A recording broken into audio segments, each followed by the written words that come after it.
Assalamualaikum merhabalar. Today's topic is Evet Hayır Soruları অর্থাৎ yes no questions.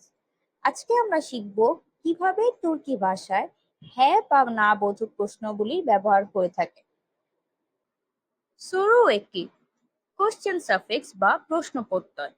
আমরা জানি তুর্কিরা মূলত সাফিক্স বা প্রত্যয় ব্যবহার করে কথা বলে থাকে। এক্ষেত্রেও ঠিক একই। প্রশ্ন করার ক্ষেত্রে অর্থাৎ ইয়েস নো কোশ্চেন করার ক্ষেত্রে তারা ম, মি, মু, মু এই চারটি প্রত্যয় বা সাফিক্স ব্যবহার করে থাকে। For yes or no questions, there are some specific suffixes in Turkish grammar.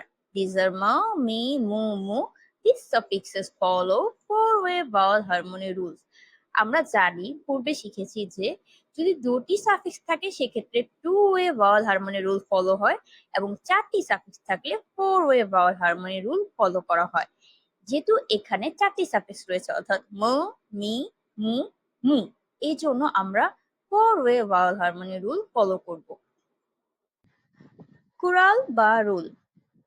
এখন আমরা জানবো অ্যাফার্মেটিভ সেন্টেন্স অর্থাৎ ইতিবাচক বাক্যর ক্ষেত্রে কিভাবে হ্যাঁ বোধক প্রশ্নগুলোর উত্তর হয়ে থাকে।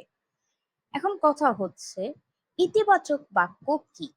ইতিবাচক বাক্য হচ্ছে যে বাক্যে কোনো নেগেটিভ অর্থাৎ নেতিবাচক শব্দ ব্যবহৃত হবে না। যেমন বুক, কিতাব, ম। ইজ দিস আ বুক? এটি কি একটি বই? এখানে কিন্তু কোনো নেগেটিভ ওয়ার্ড বা নেতিবাচক শব্দ নেই। এখন এই প্রশ্নটির আমরা হ্যাঁ বোধক উত্তর দিব তুর্কি ভাষায় কি হবে? Evet, বুক কিতাব। ইয়েস, দিস ইজ আ বুক। হ্যাঁ, এটি একটি বই। এখন আমরা শিখব অ্যাফার্মেটিভ সেন্টেন্স অর্থাৎ ইতিবাচক বাক্যের ক্ষেত্রে কিভাবে না বোধক উত্তর দিতে হয়। সরু বুক কিতাব ম। ইজ দিস আ বুক? এটি কি একটি বই? জবাব হায়ার বুক কিতাব দেল বুক কারা কলম। No, this is not a book, this is a pencil. আমরা এখানে দেখতে পাচ্ছি যে আমাদের প্রশ্নটি অ্যাফার্মেটিভ বা ইতিবাচক, কিন্তু উত্তরটি আমরা না বোধক ভাবে দিব, তাই উত্তরটিতে না বোধক শব্দ ব্যবহৃত হয়েছে, নেতিবাচক শব্দ ব্যবহৃত হয়েছে। হায়ার বুক কিতাব দিল। No, this is not a book. না, এটি একটি বই না, এটি একটি পেন্সিল। ও নেকলার এক্সাম্পলস বা উদাহরণ। আমরা এখন কিছু উদাহরণের মাধ্যমে কিভাবে four way vowel harmony rule follow করে কোশ্চেন সাফিক্স ব্যবহার করা হয় সেটা শিখব। আমরা দেখতে পাচ্ছি বু কলম মি। Is this a pen? এটি কি একটি কলম? কালেম শব্দের শেষ ভাওয়াল আকারে এ রয়েছে, আর আমরা জানি শব্দের শেষ ভাওয়াল যদি আ বা এ হয় তাহলে সেই সাফিক্সটিতেও ই থাকতে হবে।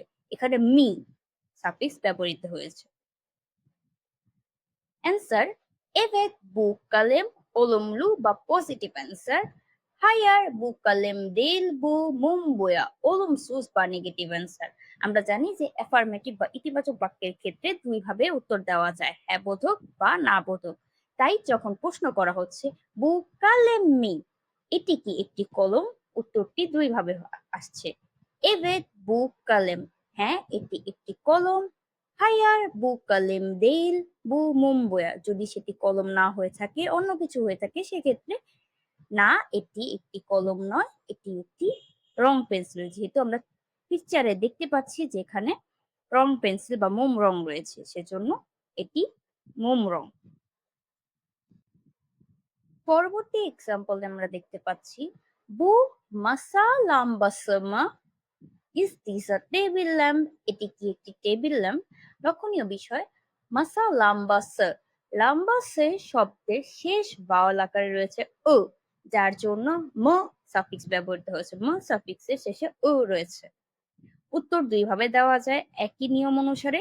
evet bu masa lambası, হ্যাঁ এটি একটি টেবিল ল্যাম্প।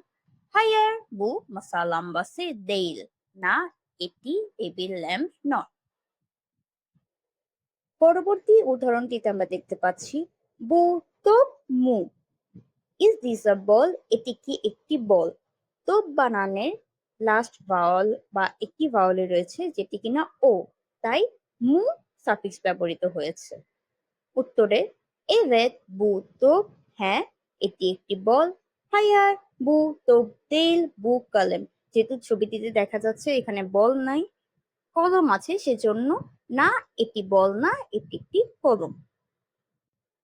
এরপরে উদাহরণটিতে দেখতে পাচ্ছি আমরা বু সুজলুক মু, ইজ দিস আ ডিকশনারি? এটি একটি অভিধান। ফজলুক বানানের শেষ ভাওয়াল আকারে রয়েছে যার কারণে সাফিক্স আকারে ব্যবহৃত হয়েছে। উত্তরে evet bu sözlük, হ্যাঁ এটি একটি অভিধান। hayır bu sözlük değil bu renkli kalem। যেহেতু ছবিতে রং পেন্সিল রয়েছে যার কারণে উত্তর এটি ডিকশনারি না, এটি কালার পেন্সিল। এখন আমরা শিখব নেগেটিভ সেন্টেন্স অর্থাৎ নেতিবাচক বাক্যের ক্ষেত্রে কিভাবে হ্যাঁ বোধক এবং না বোধক উত্তর দেওয়া হয়ে থাকে। সরু বু এটিকে দেল মে, isn't this a level? এটি কি লেভেল নয়? দেখা যাচ্ছে বাক্যটিতে নেগেটিভ ওয়ার্ড অর্থাৎ নেতিবাচক শব্দ রয়েছে, তাই এটিকে নেতিবাচক বাক্য বলা হয়ে থাকে। বু এটিকে দেল me, isn't this a level? হ্যাঁ বোধক উত্তরের ক্ষেত্রে evet bu etiket, yes this is a level, হ্যাঁ এটি একটি লেভেল। এখন আমরা দেখব কিভাবে নেগেটিভ সেন্টেন্স অর্থাৎ নেতিবাচক বাক্যের ক্ষেত্রে না বোধক উত্তর দেওয়া হয়ে থাকে। শুরু বু দেফতের দেল me, isn't this a notebook? এটি কি একটি খাতা নয়? অ্যান্সার হায়ার বু দেফতের দেল বু চান্তা। যেহেতু ছবিটিতে দেখা যাচ্ছে যে এখানে কোনো নোটবুক নিয়ে একটি ব্যাগ আছে, সেক্ষেত্রে হায়ার না, বু দেফতের দেল এটি একটি নোটবুক নয়, বু চান্তা এটি একটি ব্যাগ। এখন আরো কিছু উদাহরণের মাধ্যমে আমরা বিষয়টি সম্পর্কে স্পষ্ট ধারণা নিই।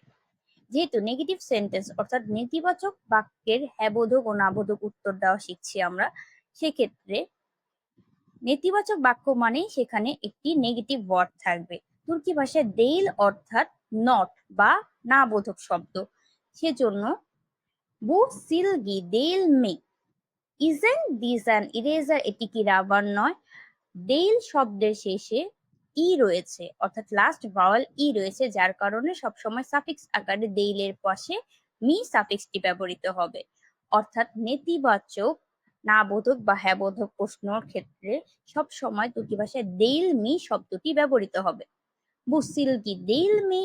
Isn't this an eraser? Evet, bu silgi। যদি আমরা পজিটিভ অ্যান্সার দেখি সেক্ষেত্রে হ্যাঁ এটি একটি রাবার, আর যদি নেগেটিভ অর্থাৎ না বোধক উত্তর দিতে চাই সেক্ষেত্রে হায়ার বু সিলগি দেইল বু কারাকালেম, এটি রাবার না, এটি পেন্সিল। না বোধক উত্তরের ক্ষেত্রে সবসময় অবশ্যই শুরুতে হায়ার এবং শেষে দেইল শব্দটি ব্যবহৃত হবে। হায়ার অর্থাৎ নো এবং নট মানে দেইল, আর হ্যাঁ বোধক উত্তরের ক্ষেত্রে সবসময় evet শব্দটি ব্যবহৃত হবে। পরের উদাহরণটি আমরা দেখি বু মুং দেইল মি। দেখা যাচ্ছে মুং শব্দের শেষ ভাওয়াল কিন্তু উ, কিন্তু আমরা সেটি দেখব না। সব সাফিক্সের আগের অর্থাৎ সাফিক্সের ঠিক আগের শব্দটির শেষ ভাওয়ালটি কি সেটি আমরা লক্ষ্য করব। মি এর আগের শেষ শব্দটি হচ্ছে দেইল, আর দেইলের শেষ ভাওয়াল হচ্ছে ই, এই জন্য দেইল মি মি সাফিক্সটি ব্যবহৃত হয়েছে। বু মুং দেইল মি, ইজেন্ট দিস আ ক্যান্ডেল? এটি কি একটি মোম? evet bu mum, যদি আমরা পজিটিভ অ্যান্সার দিই সেক্ষেত্রে হ্যাঁ এটি একটি মোম, evet ব্যবহার হবে।